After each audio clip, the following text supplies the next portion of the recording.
we believe in God, and there is God, and He controls everything. And we will never really understand how it works.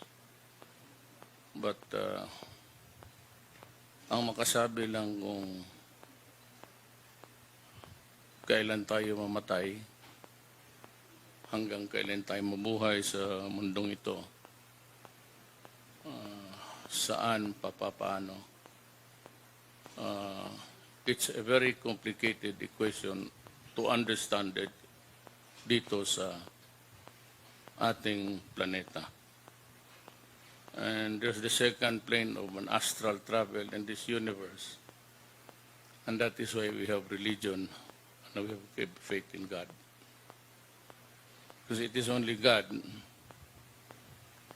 who can really create us in the bodies of our mothers and fathers.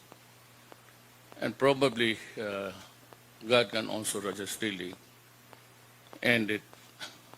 Why sometimes it is a painful death and sometimes it is a peaceful one.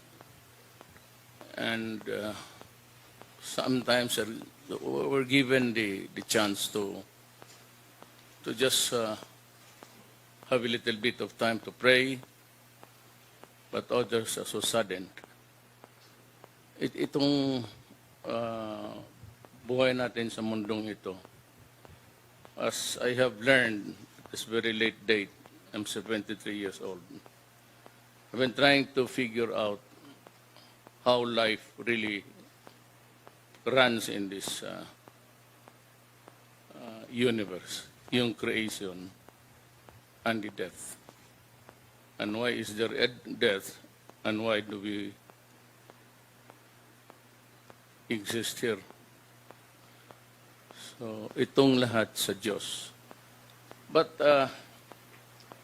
I'm sure may mga dito siguro, but fundamentally, almost all of us here are Christians. Ang Diyos lang talaga ang makasagot ng lahat ng tanong na ito. Even if I make a vain attempt to blame somebody, to blame the weather, or maybe to blame the negligence of others, it won't really help anymore. Ang sekreto dito, I think, is just the acceptance. Hindi yung namatay. Tapos na yun eh. That we are born and we will die. Sa ayaw mat natin sa hindi, now, tomorrow, our appointment with our earthly existence is handled by one Creator. Ako, I have taken an issue against sa religion ko because there are propositions and theories which I do not quite can accept.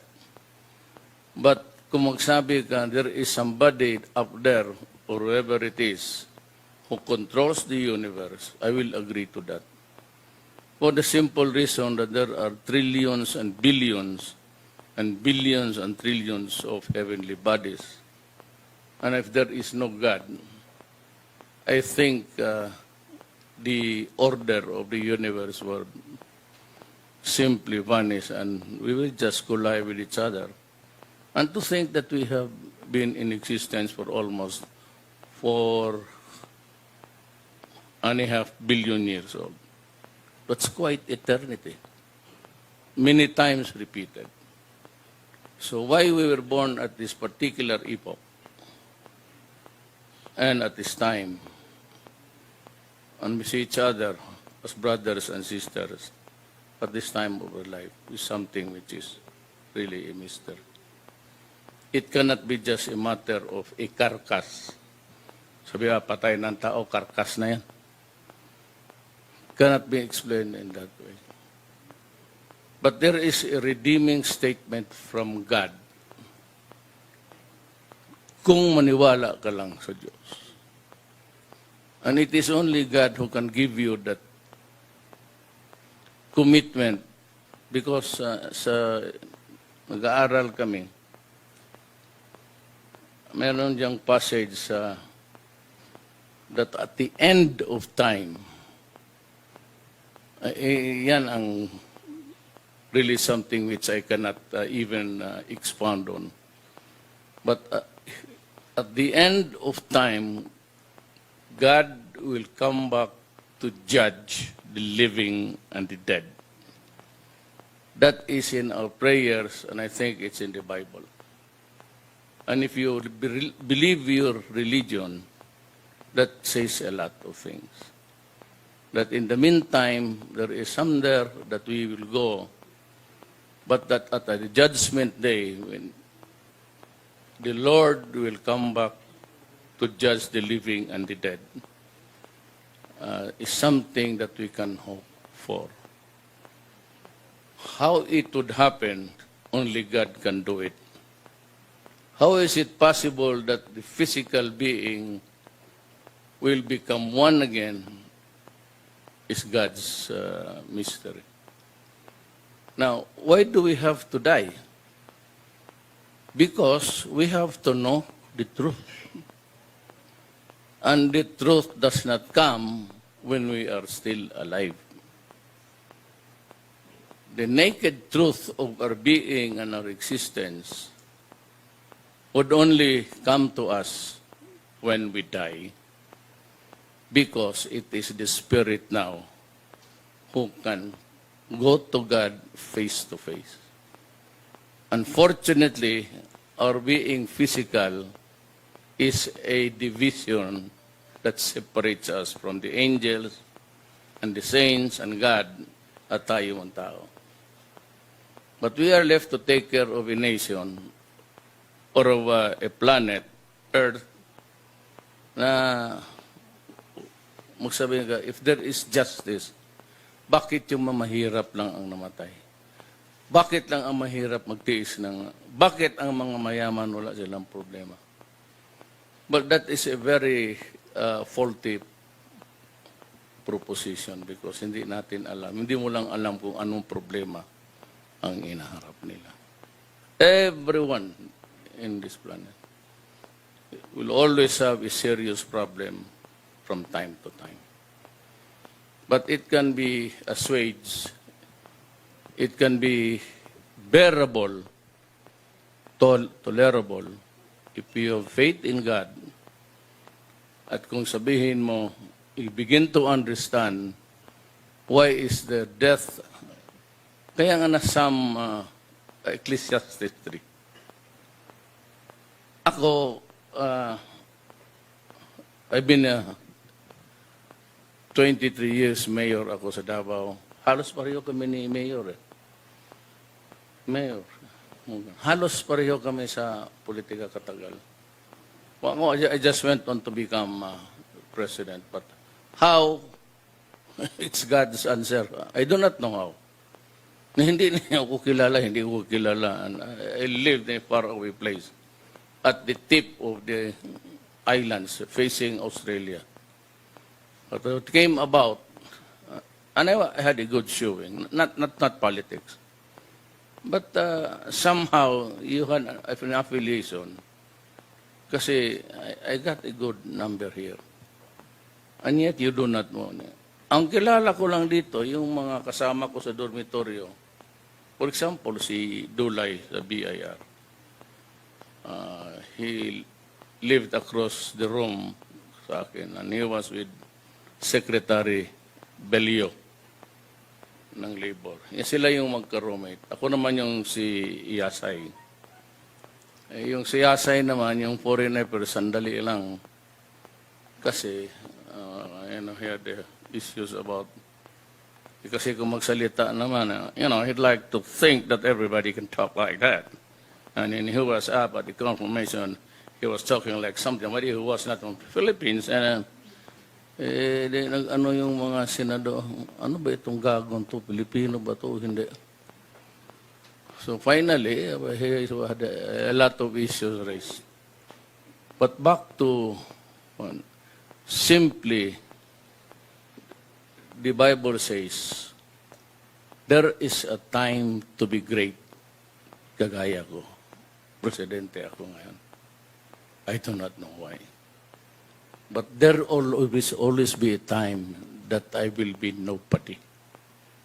And that is sure to come. And maybe to die thereafter.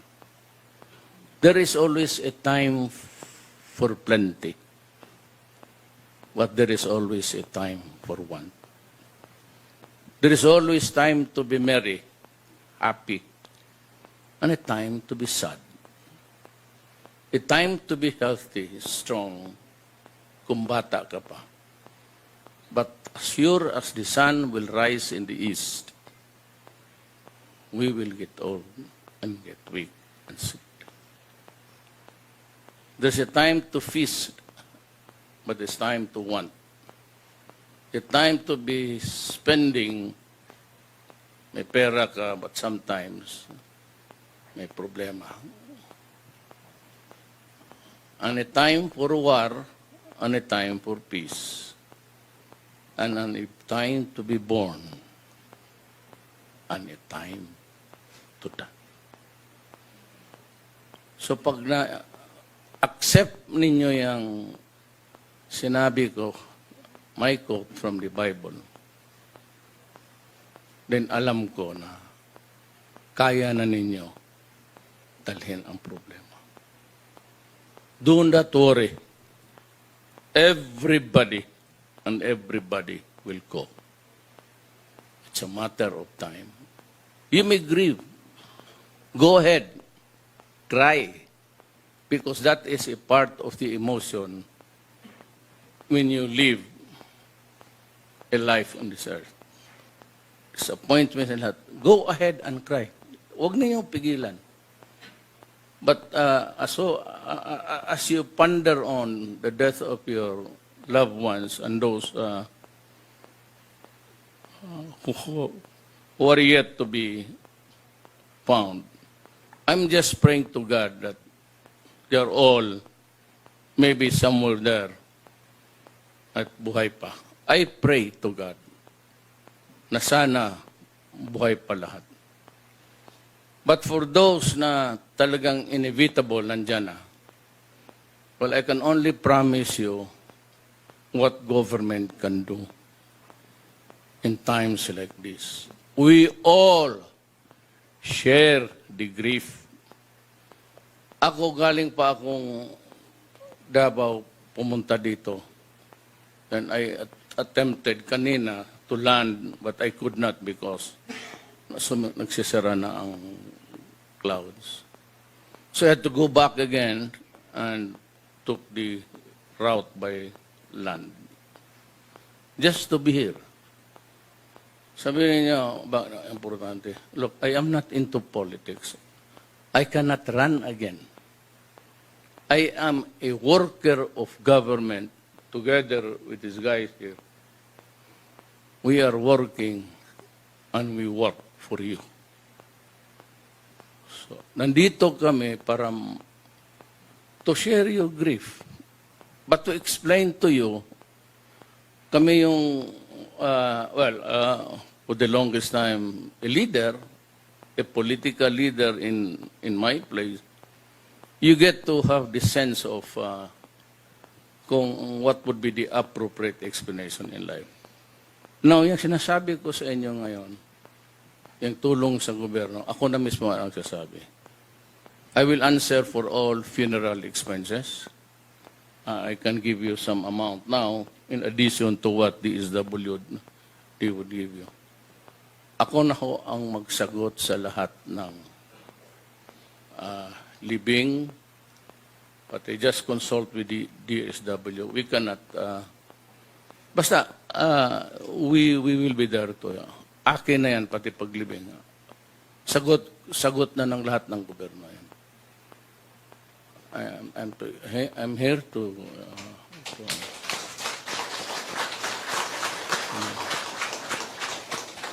please do not do that again. Matutunaw ako dito. Lahat itong mga sundalo, mga general, mga police, bayad kami. Bayad kami, kaya yan, kung ano, sila yan. Kaya, but I'm not praising the soldiers, pero sila yan. Sila yung ano bang kot-kot sa Tagalog? Kamot, ano? Minsan nagkukulang. Kasi doon halo kami. Naghukay. Sila yung walang tulog, sila lahat. And because they are government workers and they have to do their duty. In addition to protecting everybody, life, pati yung re-rebuild na. Remember, idaan ko na lang rin. For as long as there is graft and corruption, and for as long as there is no order in the society, we can never hope to rise. Mark my word, 10 years from now. Kung maraming gulo itong NPA, walang hinto ng kaguluhan, you have the terrorists and you have the Muslim insurgency, which we are trying to solve, kuno, if we can. And then we can have a better generation. Pero for as long as those are conditions sine qua non, or that they must be there in place before you can really attain something. Ang istorya lang yan. Total, ako yung mayor ninyo. Just call me mayor. I address myself, sabihin ko, ako yung mayor ninyo. I do not want to be called president. Kasi feeling ko nung tumakbo ka, o naman ako tumakbo nung presidente. Medyo malayo kaya mayor lang. Just call me mayor. I'd be happy. As a matter of fact, if you call me president, I will not respond. Hindi ako magsasagot sa inyo. You just call me mayor. So, yan lang ho ang masabi ko. I can share with you hindi wisdom. I don't think I have really the full of it, yung lahat. But the challenges of my life na dumaan, patay na rin tatay ko, patay na nanay ko. And, Bisaya ako, nanay ko Mindanaoan. But for us to travel from the Visayas to Mindanao, it was a long and winding road of hardships. Hindi lang ako magdrama, pero lahat tayo dumaan ng kahirapan. And that's why I feel it's my duty to be here with you and to assure you. And we will continue with Secretary Simato. He's from Ilocos Norte. He's an Ilocano. He's in charge here, together with the armed forces and the police. We will continue to retrieve. Maghanap pa rin kami. Maghuhukay pa kami. Until such time na we are 100% sure. Pero kung hanapin namin lang, para makita lang, kung just continue praying, baka yung mahukay, they're still there. Maybe hirap na, but and that is why sometimes, if you may want to listen to me, iyang magsabi ang gobyerno na mag-evacuate kayo because it's dangerous. Kindly obey. Total, ano ba naman yung ilang few hours of just moving? Of course, it's inconvenient. Of course, it is worrisome. But sana kung when government says na total, kami nga, we are workers of government. Hindi ko tinatawag yung mga official. You have never heard me address my official. Baski saan, ma-TV, I always say, we are workers of government. I do not call Malacanang Palace as Malacanang Palace. To never hear it from my mouth, I always say, my office. Hindi naman palasyo talaga yan. Kahoy mo lang yan pati na luma. That's about it. It's on historical because the foreign conquerors came here and made a mess out of our lives.